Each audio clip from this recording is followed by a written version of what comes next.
कहानी शुरू होती है रामपुर नाम के एक खुशहाल गांव से। यहाँ लोग मेहनत करते थे, लेकिन गांव में बस एक चीज की कमी थी, चटपटा खाना। उसी गांव में एक दिन सुबह की बस से एक नौजवान उतरता है। उसका नाम किशन था, जो बिहार से आया था।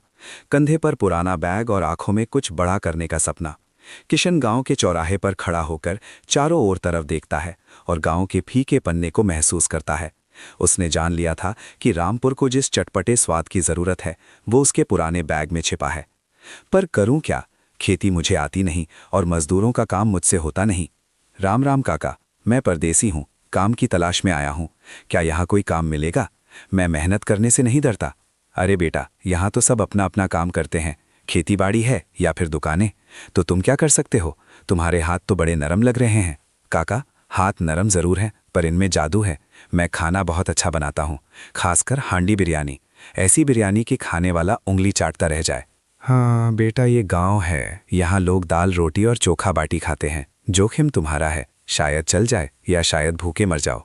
रिस्क तो लेना ही पड़ेगा। बिना कोशिश किए हार मान ली तो बिहार से यहाँ आने का क्या फायदा? बेटा, ये कमरा पुराना है पर रहने लायक है। इसका किराया कम है, बस कोई शरारत मत करना। पैसे कम है, इसके लिए पहले दिन थोड़ी ही बिरयानी बनाऊंगा। अगर स्वाद अच्छा रहा तो गांव वाले खुद खींचे चले आएंगे। बाजार में सबसे ताज़ा मसाले खरीद लिए हैं। आज रामपुर को असली बिहारी स्वाद चखना है। किशन ने लकड़ी की आग जलाई और बड़े से भगोने में तेल गरम करने लगा। जैसे ही खड़े मसाले तेल में गिरे, पूरे मोहल्ले में एक कमाल की खुशबू फैल गई।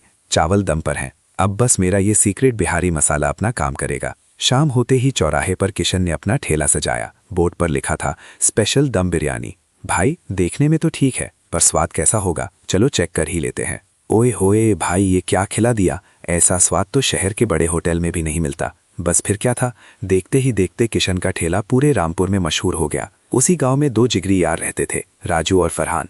इनकी दोस्ती की मिसाल पूरा गांव देता था। लोग अक्सर कहते थे कि अगर राजू को चोट लगती है तो दर्द फरहान को होता था।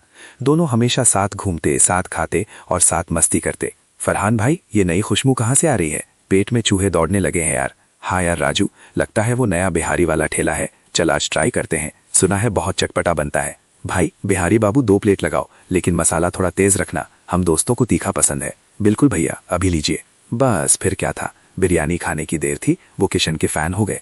अब तो रोज का नियम बन गया। राजू और फरहान रोज शाम को आते, बिरयानी खाते और बातें करते।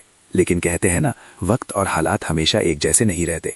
रुको रुको किशन भाई, हम आ गए हैं, 2 प्लेट लगा दो जल्दी से। माफ करना भैया, आप लोग लेट हो गए, आज सारी बिरयानी बिक गई, बस एक आखिरी हाफ प्लेट बची है। पतीले में जो खुरचन बची है बस वही है। राजू और फरहान दोनों बहुत भूखे थे। कोई बात नहीं, वो हाफ प्लेट मुझे दे दो। फरहान, तू घर जाके खा लेना, मुझे आज बहुत जोर की भूख लगी है। क्या तुझे भूख लगी है तो क्या मैं हवा खाऊंगा? मैं सुबह से खेत में काम कर रहा था, ये प्लेट मैं खाऊंगा, तू कल खा लेना। क्या वो पक्षपात कर रहा है? एक समोसे के बदले क्या तुम आज अकेले बिरयानी मंगवाओगे? क्या वो दोस्ती में हिसाब किताब कर रहा था? बातचीत बढ़ने लगी। भूख और गुस्से ने दोस्ती पर पानी फेर दिया। अरे भाइयों, लड़ो मत, आधा आधा कर लो ना। अब बात बिरयानी की नहीं, इज्जत की है। आज तो ये बिरयानी मैं ही खाऊंगा, चाहे जो हो जाए। ये ले, डबल पैसे, बिरयानी मुझे दे।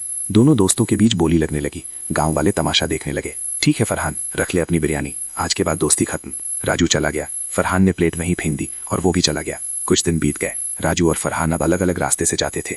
देखा, कलयुग आ गया है। खाने के पीछे सालों पुरानी यारी टूट गई। किशन को बहुत बुरा लग रहा था कि उसकी दुकान पर यह सब हुआ। अभी गांव में एक बड़ा इवेंट आया, सरपंच की पोती की शादी। राजू बेटा, शादी में खाने की जिम्मेदारी तुम्हारी है। सुना है वो नया बिहारी वाला अच्छी बिरयानी बना लेता है, उसे ऑर्डर दे दो। 500 लोगों का खाना बनाना है। जी सरपंच काका, हो जाएगा। देख किशन, 500 लोगों का खाना बनवाना है, इज्जत का सवाल है। अगर गलती हुई तो गांव से निकाल दूंगा।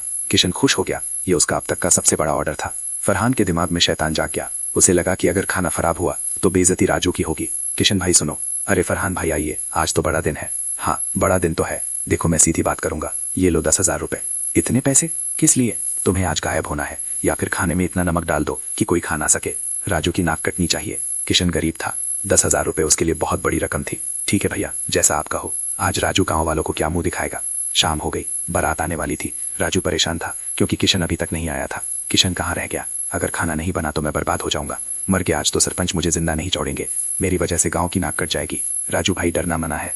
ये सब क्या है? राजू, आज तुम्हें अपने दोस्त की असलियत पता होनी चाहिए, और इस बिरयानी वाले की ईमानदारी भी। फरहान ने किशन को पैसे दिए थे ताकि वो खाना खराब कर दे और तुम्हारी बेइज्जती हो। राजू भाई, मैं गरीब जरूर हूँ पर बेईमान नहीं। मैंने ये पैसे सरपंच जी को दे दिए और सारी बात बता दी। माफ कर दे भाई, मैं जलन में पागल हो गया था। मैं भूल गया था कि तेरी बेइज्जती मतलब मेरी बेइज्जती। मुझे लगा मैं तुझे हरा रहा हूँ, पर मैं खुद हार गया। राजू की आंखें भी भर आई।